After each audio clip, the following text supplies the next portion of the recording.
سر آپ Punjab food authority اور کے پی کے فوڈ اتھارٹی کا جو ایکسپرٹ پینل ہے آپ اس کے ممبر ہیں، آپ کا اس میں کیا رول ہے؟ جی، میرا کیا کردار ہے؟ آپ سارے سمجھتے ہیں کہ پنجاب فوڈ اتھارٹی کا کیا کردار ہے، اس کا بہت ہے. میں آپ کو میں اس میں ایز اے ایکسپرٹ شامل ہوں. اب میں دیکھنا یہ چاہ رہا ہوں کہ میرا کیا کردار ہے، ہو سکتا ہے میں کیوں اس میں ہوں یا کے پی کے فوڈ اتھارٹی پہ کیوں ہوں. تو اس کی اب میں آپ کو جیسے بتا رہا تھا کہ ایک پروفیسر کے 4 پہلو ہونے چاہیے: تعلیم و تعلم، تحقیق، اور چوتھا کہ کیسے ہم اپنی سوسائٹی کو پالیسی میکنگ سے ہیلپ کر سکتے ہیں. تو پنجاب فوڈ اتھارٹی میں میرا جانا ایسے ہوا کہ پنجاب فوڈ اتھارٹی نے کچھ ایسے اصول بنائے جو کہ انڈسٹری کے لیے نقصان دہ تھے. انڈسٹری میرے پاس آئی، انہوں نے کہا جی یہ اصول جو ہمارے پہ لگایا گیا ہے کیا آپ اس کو صحیح سمجھتے ہیں؟ میں نے پوری دنیا کے وہ سٹینڈرڈز نکالے. میں نے دیکھا کہ تھوڑی ان کے ساتھ سختی ہو رہی جس سے آپ کی انڈسٹری ڈوبے گی. جب آپ کی انڈسٹری ڈوبے گی تو آپ کا جاب مارکیٹ ڈوبے گی اور غیر ضروری. تو پھر میں نے پنجاب فوڈ اتھارٹی کے پاس میرے پاس آئے، انہوں نے ہماری ایک ڈسکشن ہوئی تو انہوں نے کہا کہ آپ ہمارے لیے فوڈ میں جراثیموں کے اوپر سٹینڈرڈ جو ہیں تاکہ ایک محفوظ خوراک عام آدمی تک پہنچ سکے بغیر انڈسٹری کو نقصان پہنچائے.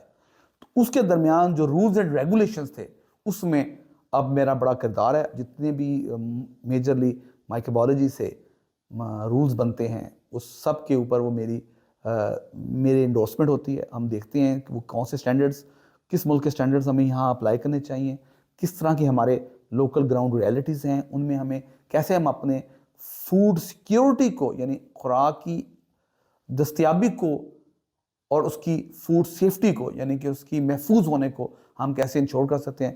اس میں تمام جتنے بھی پالیسی ورک ہے اس میں میرا بڑا کردار ہے. پھر اسی کردار کی بنیاد پہ جب نئی کے پی کے فوڈ اتھارٹی بنی تو کے پی کے فوڈ اتھارٹی نے بھی مجھے آن بورڈ لیا.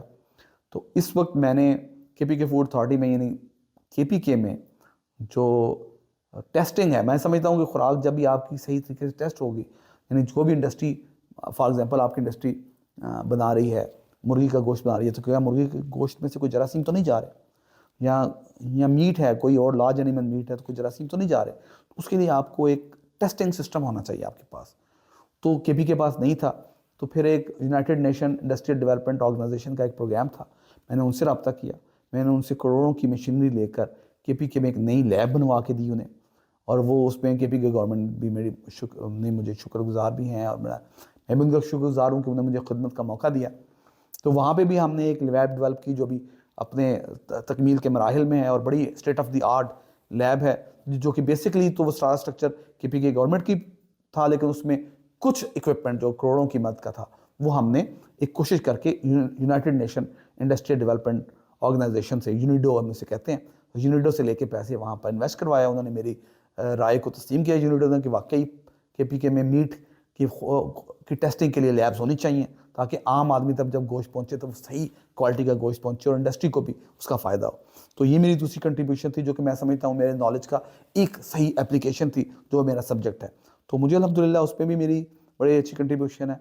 اور تیسرا چوتھا رول جو میں کر رہا ہوں وہ یہ ہے کہ میں پبلک میں یعنی انڈسٹری کے ساتھ، ایک تو میرا ہو گیا اتھارٹیز کے ساتھ، اب آپ تک فائدہ کیسے پہنچنا ہے، عام آدمی تک کیسے فائدہ پہنچتا ہے، وہ یہ ہے کہ انڈسٹری کو ہیلپ کروں کہ وہ گرو کرے.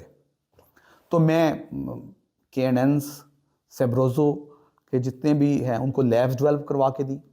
وہاں پر ہر چیز جو پروڈیوس ہوتی ہے وہ ٹیسٹ ہوتی ہے، اور وہ لیبز کو میں نے وہاں پہ بچے ٹرین کیے، ان کو لیب ڈیولپ کر کے دی. وہ لیب کے اندر آج بھی میری ٹیم ہے، بلکہ بہت سارے بچوں کو اتنی اچھی ٹریننگ ہوئی کہ وہ ان میں سے کوئی اب جو عراق میں اپوائنٹڈ ہوا ہے، کوئی ایک کویت میں میرا اسٹوڈنٹ جو ہے جن کو میں نے وہاں ٹرین کیا وہاں پہنچے ہوئے ہیں. اسی طرح ہی مختلف اداروں میں، جیسے تازج ایک ادارہ ہے لاہور میں جس میں کہ لارج اینیمل سلاٹر ہوتا ہے، وہ باہر جاتا ہے، وہاں ان کو لیب ڈیولپ کر کے دی. کے این اینز کی لیب میں امپرومنٹ کا کام کیا. صوفی فوڈ کی لیب ہے وہ ان کے ساتھ کام کیا، ان کو لیب امپروو کر کے دی. تو ان اداروں میں انڈسٹری میں بھی میں نے اپنا جو ہے وہ کردار ادا کیا. تو یعنی جو میں سمجھ رہا تھا، جو میں آپ کو بتانا چاہ رہا تھا، اگر آپ کا نالج ہے تو وہ کہیں اپلائی ہونا چاہیے، تعلیم و تعلم میں، ریسرچ میں، انڈسٹری میں، اور گورنمنٹ پالیسی میکنگ. تو یہ 4 پہلوؤں سے میں اپنے جو علمی میرے پاس اثاثہ ہے اس سے استفادہ دینے کی کوشش کرتا ہوں اداروں کو اور ملک کو، تاکہ وہ ایک صرف بند کمروں میں 2 کمروں میں بیٹھا ہوا پروفیسر نہ ہو جو نکلتا ہے، اینک لگاتا ہے، اپنی کتاب کھولتا ہے، بچوں کو اپنی کہانی سناتا ہے، یعنی اس نے کچھ کھایا، الٹی کی، واپس آ گیا۔ میں اس کا قائل نہیں ہوں۔ میں سمجھتا ہوں علم وہ ہے جو کہیں اپلائی ہو رہا ہو، جس سے معاشرے میں تبدیلی آ رہی ہے، وہ کسی بھی شکل میں ہو سکتی ہے، اکنامکس کی شکل میں، ویلیوز کی شکل میں۔ میں ان استادہ کا قائل ہوں جنہوں نے اگر کسی ایک ویلیو کو پکڑا تو پھر لے کے وہ معاشرے میں کوئی این جی او بنائی، اس ویلیو کو وہاں پر معاشرے میں انکلکیٹ کیا، یعنی آپ نے صرف سیکھا ہی نہیں، اس کو واقعی اپلائی کروایا۔ تو یہ میری کوشش ہے۔